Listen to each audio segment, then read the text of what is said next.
আসসালামু আলাইকুম। ইমন bike servicing সেন্টারের পক্ষ থেকে সবাইকে শুভেচ্ছা জানাইতেছি।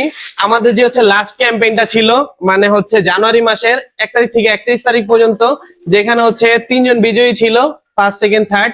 সো ফার্স্ট যে প্রাইসটা ছিল হচ্ছে ইয়ামা লুক ফুল সিনথেটিক। সো বস হচ্ছে ইয়ামা, তার হচ্ছে টিভিএস উইগো। তো ইয়ামা তা স্কুটার সে ইউজ করতেছে না, মূলত হচ্ছে সে মিনারেল ইঞ্জিন অয়েল ইউজ করে মতুলের। তো ওইটার বদলে আর কি আমরা তাকে 2টা মিনারেল ইঞ্জিন অয়েল দিয়ে দিতেছি মতুলের। সো বস, আপনার অনুভূতি যদি একটু বলতেন। আমার তো actually thank you Emon bike সার্ভিসের যারা অর্গানাইজার বা অর্গানাইজেশনে যারা আছে। ইউজুয়ালি আমার লটারির ভাগ্য এত ভালো না, কিন্তু কাকতালীয় ভাবে কনফিডেন্টলি আমি এটা পেয়ে গেলাম। থ্যাংক ইউ ঠিক আছে। ইমন বাইক সার্ভিসের উত্তর ব্যবসার সাফল্য কামনা করি। থ্যাংক ইউ ইমন ভাই। ঠিক আছে বস, অসংখ্য ধন্যবাদ। কারণ হচ্ছে আমরা খুশি যে হচ্ছে আমরা এই ফার্স্ট টাইম আর কি, নরমালি তো সচরাচর আমরা বিজনেস করি। সো এটা আমাদের একটা নতুন উদ্যোগ ছিল। না, এটা তো, সত্যিই so এই দুইটাই হচ্ছে আপনার engine oil. Thank you very much. ঠিক আছে, আসসালামু আলাইকুম, সবাই ভালো থাকবেন।